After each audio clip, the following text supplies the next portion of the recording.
Appreciate you clicking on this review. I just got back from watching Saw X. And with this 10th installment in the Saw franchise, we follow for the first time ever Tobin Bell, John Kramer, directly after the events of the first Saw movie, where he discovers an experimental practice in Mexico that could possibly cure his cancer. John Kramer spends the last of his money in hopes that this could cure him, only to realize it was a scam the entire time. From here, John Kramer will do what he does best and get his sweet, sweet revenge. I've been reviewing the past 9 movies here on the channel, and it's been a fun drive down memory lane. I've been a huge fan of this franchise ever since me and my dad were watching the movies every year in theaters. And while I understand the Saw movies aren't exactly like great horror films, I was always hooked in by the overarching story they would follow. Every sequel would reveal some new information about John Kramer, we'd get interesting characters, cool little feuds would happen, but then the last 3 Saw movies happened and they just kind of were jumping around everywhere. They tried ending the franchise, didn't work out. They tried soft rebooting it with a whole new story and an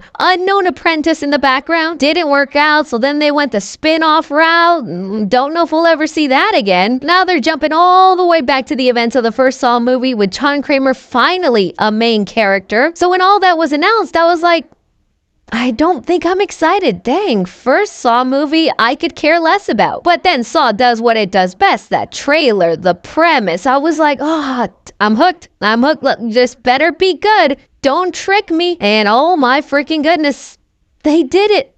We're back, baby. Saw is awesome again. As a Saw fan, I love this movie. It did everything that I was missing from the Saw franchise and was desperately wanting it to go back to. Starting off with my positives for this movie is you could just feel that they were trying desperately to get all the Saw fans back, and it worked. Director Kevin Greuel here, who directed Saw 6, a sequel I really like, but then also did Saw 3D, a movie I'd kind of hate in the franchise. He captured all those little Saw-isms that you would want from a classic Saw movie, from its grungy style, its cinematography. But even with that, there is something almost new and refreshing about the look and feel of this movie, because it still looks like a classic Saw movie, but the way the story is played out and the focus on John Kramer from like the opening and beginning of this movie, it felt very refreshing. The pacing of this Saw movie is very different from the pacing of past Saw films. Sometimes they just jump you right into a trap or what's going on, and they'd rush through the plot point of these scammers, scamming John Kramer from a BBL. The movie shies away from that and actually takes its time. It's a little slow going in the beginning,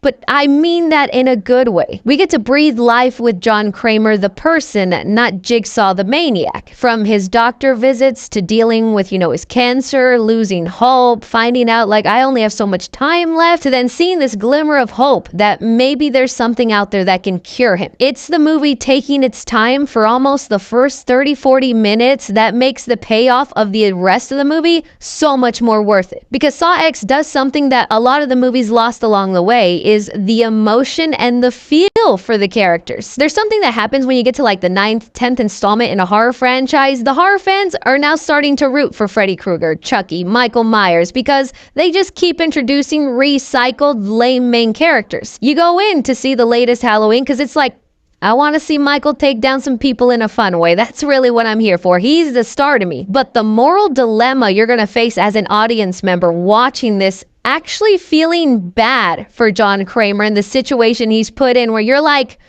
dude, you're messed up, you do some questionable things, your logic isn't always there, but get to work, because we want to see you get revenge. And through the course of his revenge, you are just bouncing back and forth from, okay, maybe these people deserve it. Nah, they don't deserve that. Nah, John, you kind of crazy. John, you might be doing the right thing here. Like, that's what made this movie so fun. You're teeter-tottering with actually feeling bad for John Kramer, seeing him as a good person when it's like, do we remember what he does the rest of the franchise? While I also think Saw X is pretty friendly to like first-time Saw viewers, you don't have to watch the entire 9-film series to understand Saw X. You really only have to watch the first 2 Saw movies to get a good grasp of this one. But even then, this movie hits like all the right notes for longtime fans and first-time viewers. The addition of Amanda being thrown back in here, played by Shawnee Smith, Wow, I did not expect her to add so much into the movie. I've always been a fan of the Amanda character, and this movie deals a lot with that Jigsaw apprentice relationship that they have and kind of getting ready to teach her the ropes for whenever John eventually passes away, maybe she could take up the mantle of Jigsaw. And while that mentor relationship is great, Amanda also brought a lot of fun comedy to the movie. Whenever Spiral from the Book of Saw was coming out, one of the biggest marketing pushes or draws that the director or creative team were talking about is this is a funny Saw movie. Saw has never been funny. There's not really a lot of jokes or humor in the film, which wouldn't make sense. A pretty grotesque series, right? But Saw X manages to be funny in its own way. From the sly lines of dialogue of John Kramer saying what he does. He's like, I'm kind of like a life coach. Doesn't say it exactly like that, but those kind of conversations will get you a giggle. Amanda is actually really funny in here. Just a subtle kind of humor in the way she's trying to tell these victims that you're gonna want to listen to the rules. Trust me. It made the movie feel a lot more fun. When getting onto the traps, very grotesque and bloody, exactly what you would want from Saw. Since the games also are taking place in Mexico, the added flavor of the Mexican environment was also very fun to me. It added on to making it feel slightly different from past Saw movies where things seem to get repetitive. But the best part of these traps is that they're John Kramer Jigsaw traps, because if you're a fan of the franchise, you know as the series went on, we got unwinnable traps where someone is forced to die. It just didn't become as fun.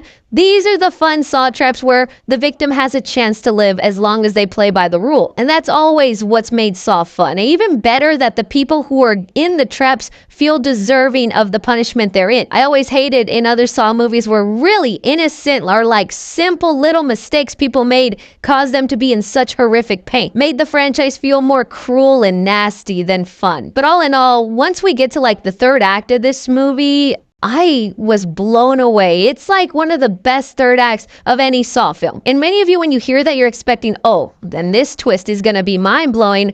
The twist is fine. I'm not going to say the twist in this movie is mind-blowing. It was satisfying, but that isn't what made the third act of this Saw movie so awesome. It was because of the development and the performance from Tobin Bell as John Kramer to then the relationship he was having with these scammers and what he plotted up. It all came to a close in such a satisfying way. And that's just the best way to describe Saw X. Satisfying. It feels like such a self-contained one and done story. There is a mid-credit scene, but even the mid-credit scene enhances the story. It's not something really where it's Thanos is gonna be in the new Jigsaw trap next time. It's not like that, and that's what I really liked about Saw X. So really, if I had to talk about negatives or things I mix with, there's not much. It's really just nitpicky stuff. As you know, most Saw or Jigsaw traps are very meticulously planned, where things have to go the way Jigsaw thought in his mind, or else it's just not gonna work. And there's definitely things you can pick at here where it's how did John know it was gonna happen that way? Or how did he know this was gonna happen? Or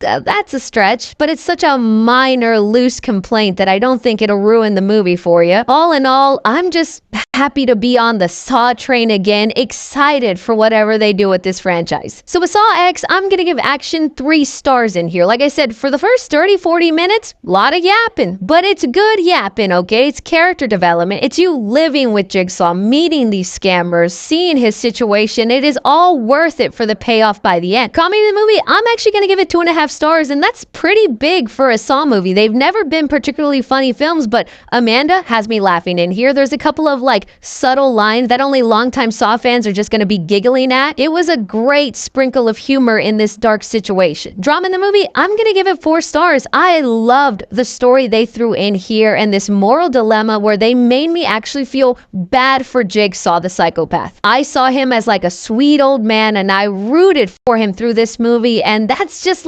amazing that they pulled that off. Horror in the movie, I'm going to give it 3 stars. The traps in here are pretty scary. They even spend a lot of time showing you the pig nappings, and that's always something kind of fun in the movie. I think you're definitely going to be squealing and cringing at some of the gore in here, but hey, that's a good thing in my opinion. And suspense, the movie, I'm going to give it 3.5 stars. I think more of the suspense comes towards the end of the film because you're wait, what is happening? What's going on? And then, whoa!